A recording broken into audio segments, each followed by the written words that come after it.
welcome to SVG-TV News for Wednesday, December 21st, 2016.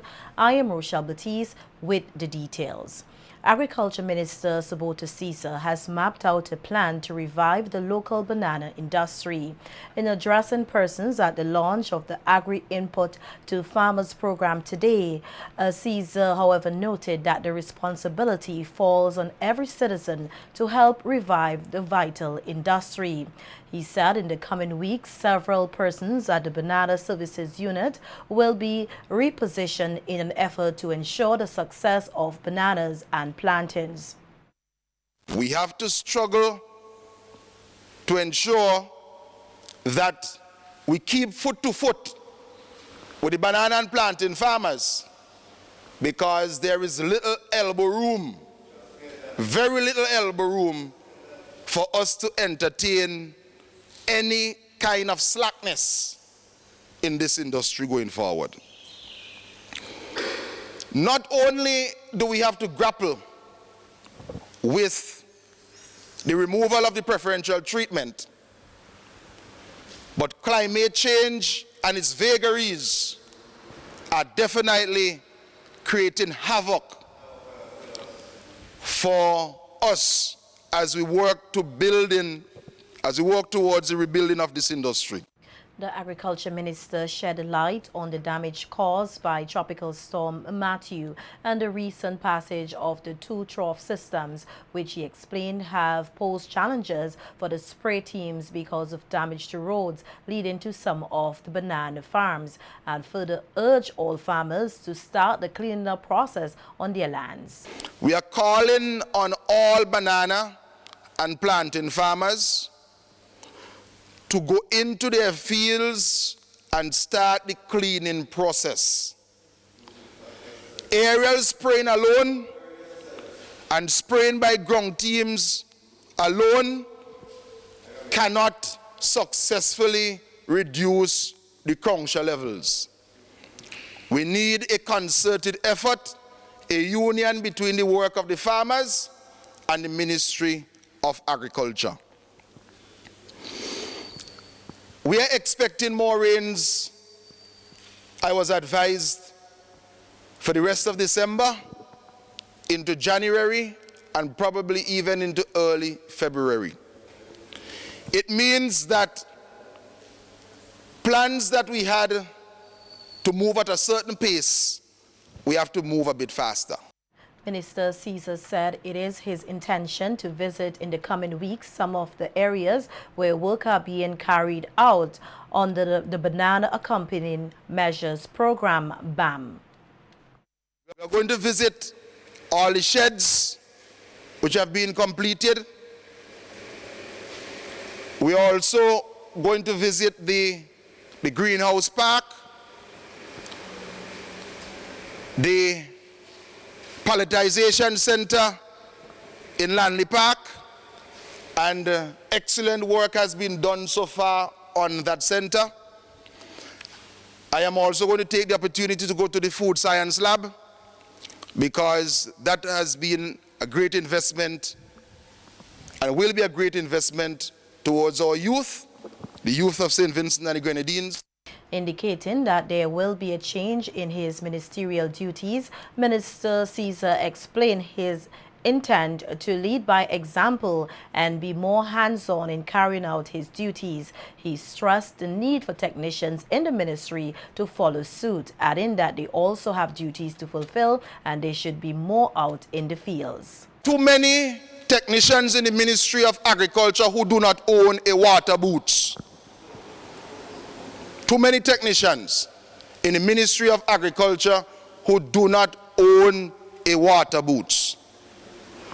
We need to be out there, Mr. Bowman, with the farmers, because we have the repository of technical information, and we can't allow Koromo Brown and his team alone, the Banana Services Unit.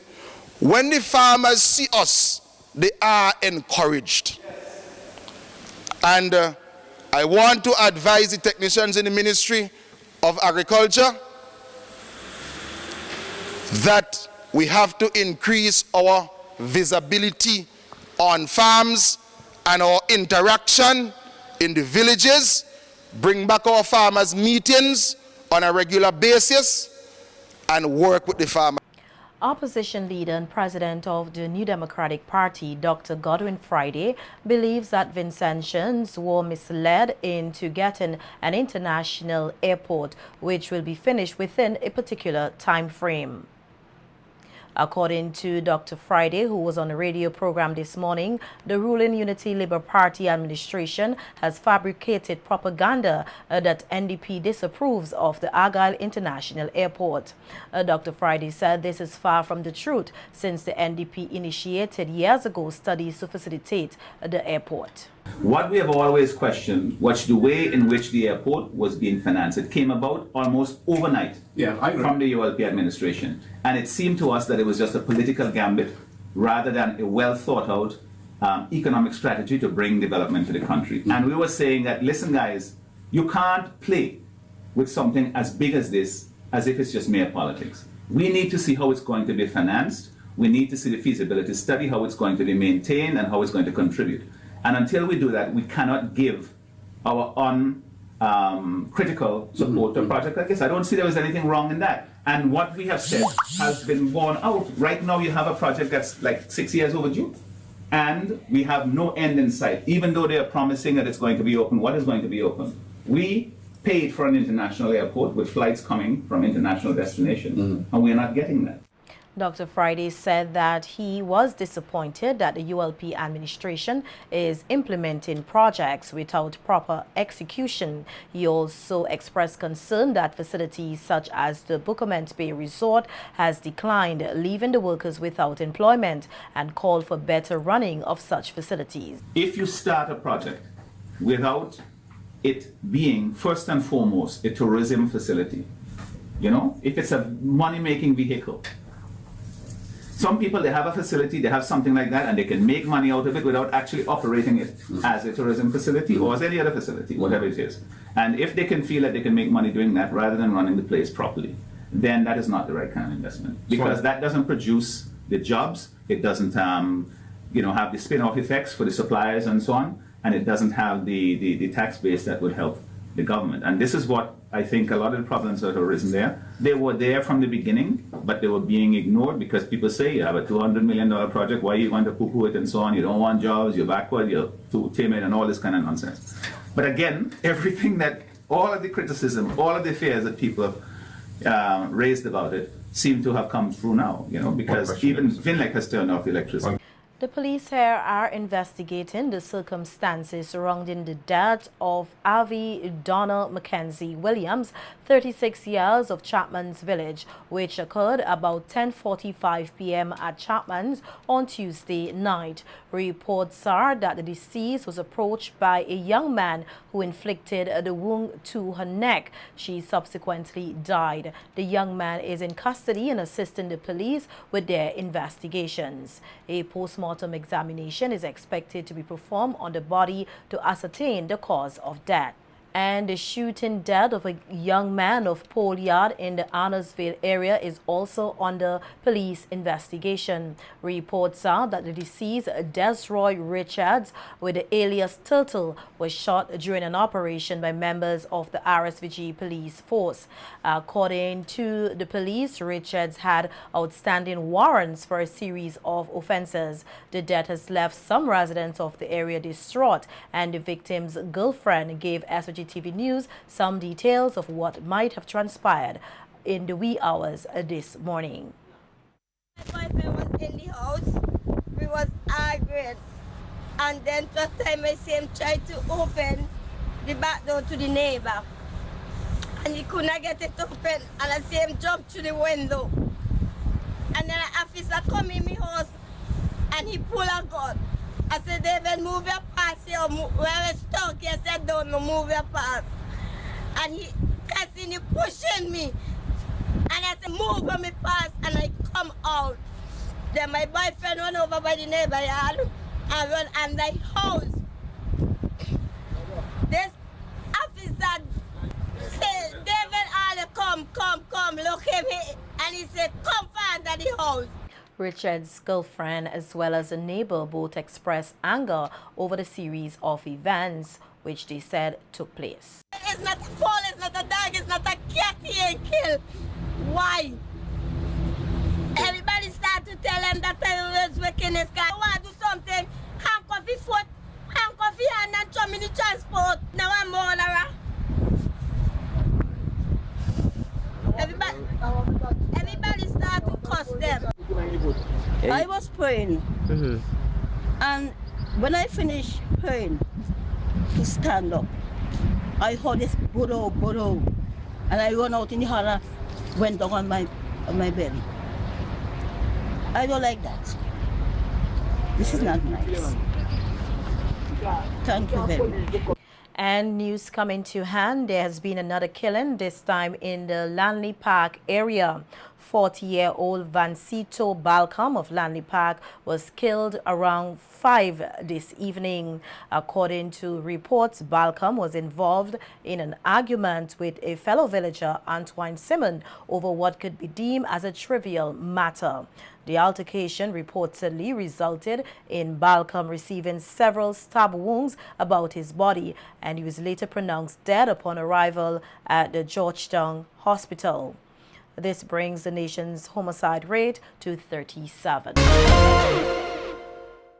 Seeking to sensitize the Vincentian public on how they can safeguard themselves and their properties against criminal activities and other foreseen dangers during this Christmas season, the Criminal Protection Unit within the RSVG Police Force held its annual crime prevention exhibition earlier today, Wednesday, December 21st, outside the Central Police Station in capital Kingston. Representatives of the various departments of the RSVG Police Force were on hand offering encouragement and advice to civilians as part of the activities. SVG-TV's Nikita Tony has more in this report. Prevention unit within the St. Vincent and Grenadines Police Force has for the second time this year held a crime prevention showcase in efforts of creating awareness among the Vincentian public about criminal activities likely to take place within the festive season. Noting that the annual crime prevention exhibition takes the form of an awareness drive, Corporal Sion Choi outlined that officers of various departments were present at the showcase to provide Vincentians with safety guidelines, which in turn will assist in protecting themselves from criminal activities. And the theme for this year's exhibition is "Security is not complete without you this Christmas and beyond." And here with us we have several businesses and internal organizations here with us. We have a person from the CID with the counterfeit notes. We have the narcotics displaying the drugs. We have a person from the fire brigade department doing the fire safety tips. We have the Coast Guard. We have a person from the Guardsman, Edward Delaney and Sons. And this year we are urging all Vincentians to join us and be part of it. Security is not complete without them. Highlighting the involvement of the business community, Corporal Choi called on the general public to continue working alongside the RSVG Police Force in keeping the country safe. We are advising the public to be street smart as they travel the street of Kingston. Look out for the 3-card vendors through the middle street. Watch them pickpocket. Lock your premises. Make all doors and windows are closed. Tell someone or your neighbor when you're not at home. Before the year closes, you just want to wish all Vincentians from the Crime Prevention Unit and the Royal St. Vincent and Grenadines Police Force a Merry Christmas and a Happy New Year. We want this crime-free year. Hope that no more fatality or any heinous crime will be happening throughout the balance of the year. Some of the officers on hand took the time to urge the general public to exercise caution during this festive season. And counterfeiting is an organized crime. And you know money is hard to come by, so that's why it is important for you to know a journey note from a counterfeit note. We're here to tell you what to look for in a journey note. Because once you look at a note and you do not see these features, then it should be a suspicious note, and then you should bring that to the attention of the police. To ensure that the officers are not only effective but they are also efficient, so that they can be able to deal with the public. Because in crime prevention, it's a two-way. It's partnering with the community and the police. The quickest thing to identify something, they tend to put it at the nose and smell it. Don't smell it, don't taste it. If you're uncertain as to the contents, contact us. All right, that's 456-4108 or 457-1211. All right, and we will come to your aid. Human trafficking, it is not something that is in St. Vincent, but we're trying to stop it from creeping into our shores. If you know of anyone who is a possible victim of human trafficking, come to the police and inform us. The persons just pay attention to the information that we give them. Because, for instance, we have pamphlets that give you some basic knowledge about fire. So if persons really take this knowledge on board, they can really prevent some of these fires. It's a beach that you're not accustomed to. Please do not just run in and throw headers. Take a walk into the water, see the depth of the water. So if there's any obstacles in the water. The public on the whole, the motorists, the pedestrians, persons must understand that they have a duty as well, not just the police to be safe, but they have a duty as well to ensure that they are safe for Christmas 2016. The RSVG Police Force remains committed to providing effective and efficient services to SVG and further encourage the general public to continue to work in collaboration with all departments as they strive to stomp out crime and violence in SVG. Nikita Tony reporting for SVG-TV News. The St. Vincent Botanical Gardens 9 nights, 9 mornings activities have been receiving rave reviews.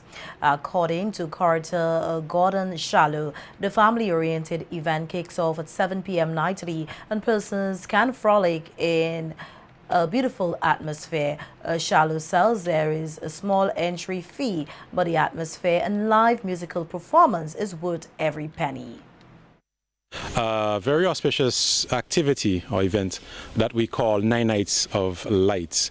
The inaugural event started last year during our 250th anniversary in 2015, and out of that calendar of activities we had 2 legacy events, which is the 9 Nights of Lights and our Family Fun Day that persons know about. So 9 Nights of Lights basically something that works in tandem with the 9 mornings, National 9 Mornings celebrations, in celebrating the birth of Christ and our Savior and so forth. We light the gardens for 9 nights, and we invite all patrons, families, because everything we do, we try to focus on the families, to have them here to come and to see the nice bright lights, and then to enjoy a program that is something that works to entertain and to uplift the family. Persons attending tonight's event at the gardens will be serenaded with live steel pan music. Steel pan night. So I know for sure the adults will definitely enjoy that.